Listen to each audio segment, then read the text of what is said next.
What's going on, everybody? Welcome back to the channel. I appreciate you stopping by, spending a few minutes of your time here with me today.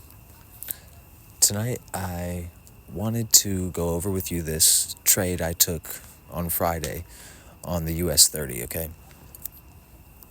We're going to go through it slow, in a little bit of detail, so we can better understand what it is that we're looking for when we're hunting specific trade setups, all right?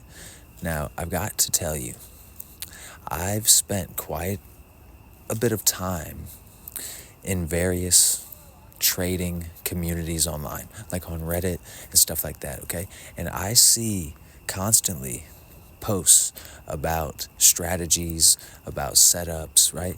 And I've seen a lot of what's on YouTube as far as strategies are concerned and trade setups. And I'm going to tell you, 90% of that stuff that you're seeing on the internet, as far as setups and strategies are concerned, is nonsense, okay? It's just crap, and you're not going to have success with it. It's exactly why 90% of traders fail. They actually don't have a strategy, a real strategy. They don't have a real setup that they're looking for. And it's not that they're lying, okay? They don't even know it. They really believe that they have a strategy. They really believe that they're trading something that's a setup, but they're not, okay? They're basically delusional. Now, it's important to understand what I want to do, what I think you should do if you want to be a successful trader is become like a specialist, okay? Like a sniper or something like that. You want to know exactly what you're looking for, when you're looking for it, and what you're going to do when you see it, right? This is how you want to develop as a trader, okay?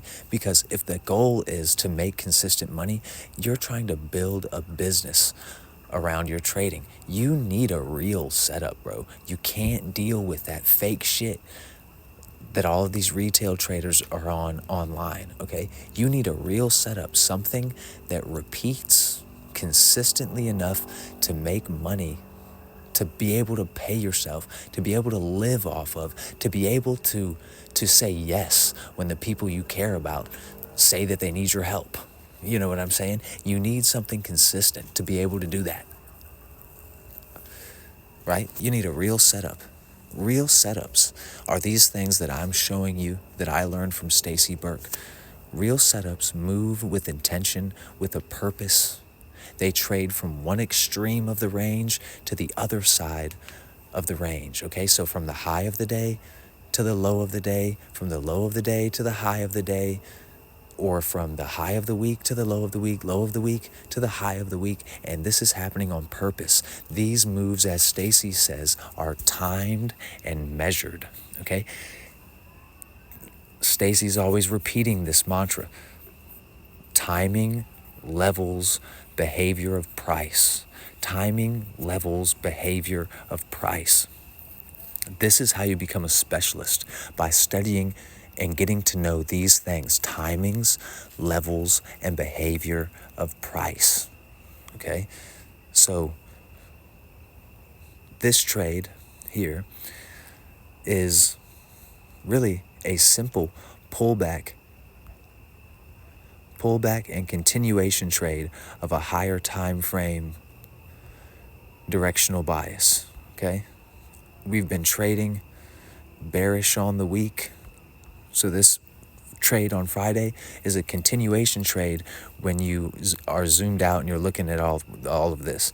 But on the day itself, this trade setup is not a continuation trade, but is in fact a reversal trade from the high of the day to the low of the day, all right? Now you can see I have this big rectangle on here. So every day I might wake up like back here, right? I wake up somewhere around here and I get to the charts and I automatically just mark off this timing window from 9:30, the New York Stock Exchange open, 9:30, right? Timings, levels, behavior of price. Timings is the first thing. It's so important. 9:30 is the New York Stock Exchange open. When people that trade stocks like Apple and Alibaba and Tesla and all of this stuff, when these people, this is the stock exchange. So this is the New York Stock Exchange open. The Forex market might be open a couple hours before that. You know what I'm saying? People are trading it. The New York session has officially started sometime before that, right? At like 8 o'clock in the morning or something like that. But the New York Stock Exchange specifically opens at 9:30. Okay, and this is when I start paying attention, from 9:30 until 11. So I just go ahead and mark that off on my chart, and that is where I'm looking for trade setups to appear, okay? To set up in that timing window. If it happens back here at 8 o'clock, I'm not taking the trade, okay? If it happens up here at noon, at 1 o'clock, I'm not taking the trade, okay? Unless, you could possibly do something like that. But if I missed it, I missed it. And what I'm trying to do is be a specialist. I need to be specific, and I need to stick to those rules, because after you get this shit down and you understand what a setup is, you understand how to recognize it, you're not struggling with the market anymore. Your struggle is going to be with yourself, how to control yourself, how not to get into bullshit trades while you're waiting on setups. You understand? You've got to be able to control yourself. So this is part of that. I'm only looking for setups in this very strict timing window, right? 9:30 to 11. I'm only looking to take trades from specific levels, right? Timings, levels, behavior of price. So levels, high of the day from yesterday, because look, I have an indicator on my chart called previous day, high and low. And all that indicator does is take the previous day's high and low. So in this case, Thursday's high is right here, and it is projected onto Friday. Thursday's low is right here, and it's projected onto Friday. All right. So you can see that when New York opens, we're trading at the high of the day into the high of the current day. And we've also broken out of the high from yesterday. So on the daily chart, right, the current daily candle has just broken out of the high of the previous daily candle, which is triggering other time frame traders into the market as soon as we break through this daily boundary. All right, daily time frame breakout traders are buying this market, believing that it's shifting from bearish to bullish, right? And we're getting this breakout, and the New York Stock Exchange open, the New York session is going to continue that move, okay? So we have other time frame traders triggered into the market. What I want you to see on this 15-minute chart, okay, so listen, we've went through the timing, okay? We just went through the level. So we're at the correct timing, we're at the correct level, and now we need to inspect the behavior of price, okay? And for me, I'm looking for certain patterns, right? I'm looking for patterns at the high of the day that resemble the letter M, okay? I'm looking for patterns at the low of the day that resemble the letter W, okay? And on a higher time frame, M's and W's are engulfments. So if you see on this 15-minute chart right here, the 10:30 candle, okay, engulfs. And when it's like this, I basically combine these two in my mind. These two candles like this, I basically combine those. And you see that we engulf this entire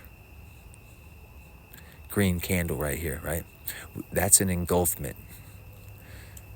And on a lower time frame, that means that there is a M pattern inside of this price action here, the small pattern inside of a larger pattern, because we do have an M pattern here, right? Inside of there, we do have a pattern on the 15-minute time frame. But now we're going to drop down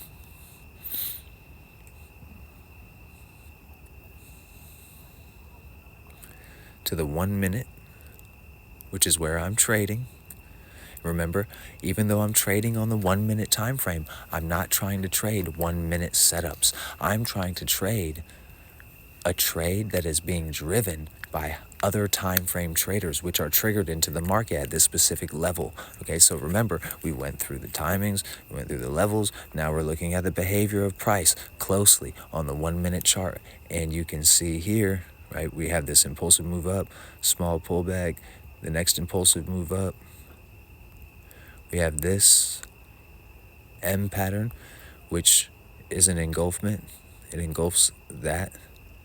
Okay, we have this very interesting M formation, this extended M formation, which is an engulfment, but you can see that we are in the midst of a larger pattern taking place, right? Which is that engulfment that we were looking at on the other time frame, on the 15-minute time frame. That's the M. In those wicks that we saw up there, there's the M that I'm looking for at the high of the day.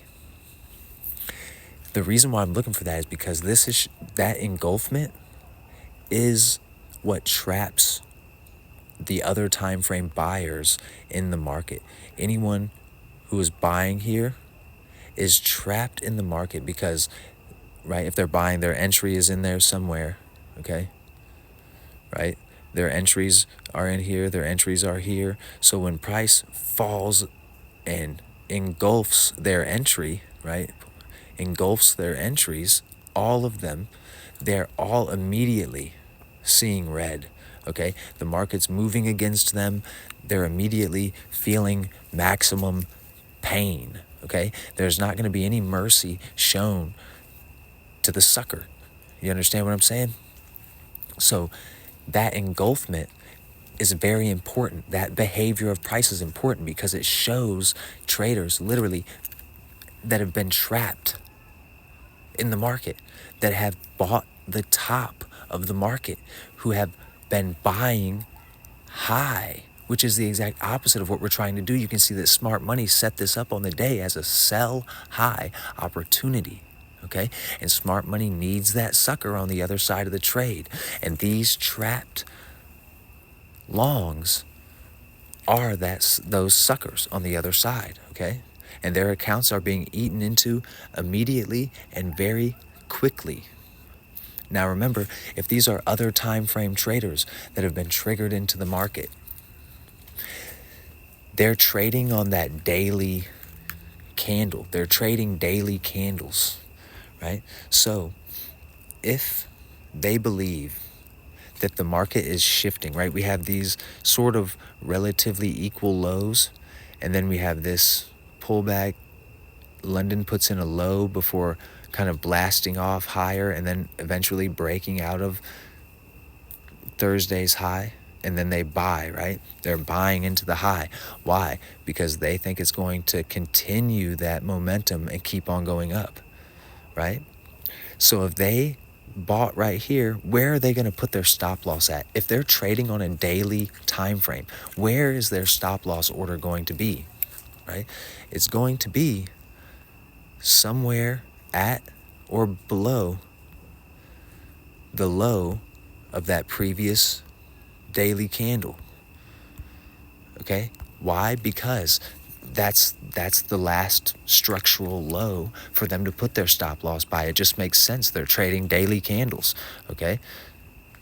And because of that, that is exactly why, that is the purpose, that is the intention, that is the the timed and measured aspect of the trade, right? It's at a specific time, okay? And it takes place, it's a measured move.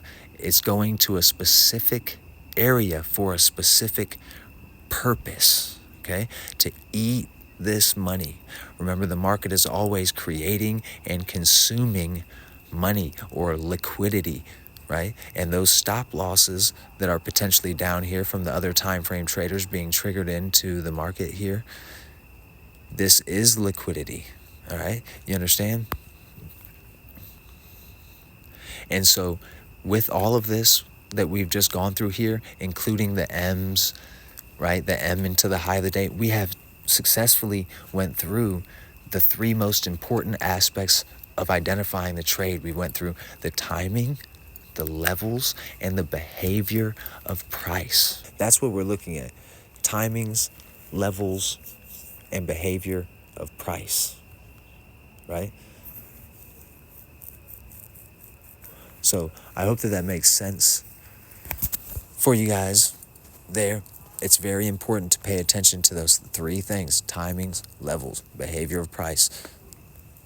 And you're looking for very specific setups. You're becoming a specialist. You're specializing in these specific trade setups that consistently rinse and repeat, as Stacey likes to say, right? These are the trades that if you learn to identify these, right, now you're doing battle with yourself. But you don't have to worry so much. Like, you get like experienced with this, identifying these trade setups. And most people online, they're always saying to risk 1% of your account balance. And that works. That's good. That's good for you. You should do that if you don't know what you're doing. If you don't have a real trade setup, that's why those people do that and preach that 1% or less of your overall account balance in any one trade, because they're planning on losing. Okay? They're planning on having a losing win rate percentage. You know what I'm saying? They know that they're going to lose most of their trades. Why? Because they don't have a setup, bro. For the most part, they're gambling, and they believe that their edge is going to be strict risk management, okay? And that works for some people, right? If you've got a lot of money to play with, that might work for you, all right? But if you don't have a lot of money to play with and you need to make some, you need real, legitimate, consistent trade setups, okay? And when these things happen, and you know exactly what you're looking for, you become a specialist, you might risk a little more, right? And even if you don't, you still risk that same 1%, but you're going to make 10%, 12% on that trade, and you can do that consistently. And if you know you can do that consistently, you might bump it up. You might risk, 2% or 3%. And go and hit 20% on your account. I'm telling you, bro. I'm telling you, especially on something like the DJ30, it moves, bro. And you can compound your account relatively quickly with low risk. Even if you went into this trade on this specific trade, even if you went here and you risked 10% of your account, you're still taking less risk than these other traders who don't have a real setup, who are only risking 1% of their total account, because you know exactly what you're looking for. You know exactly what you're doing, right? Anyway, man, until next time, I hope you continue to free your mind.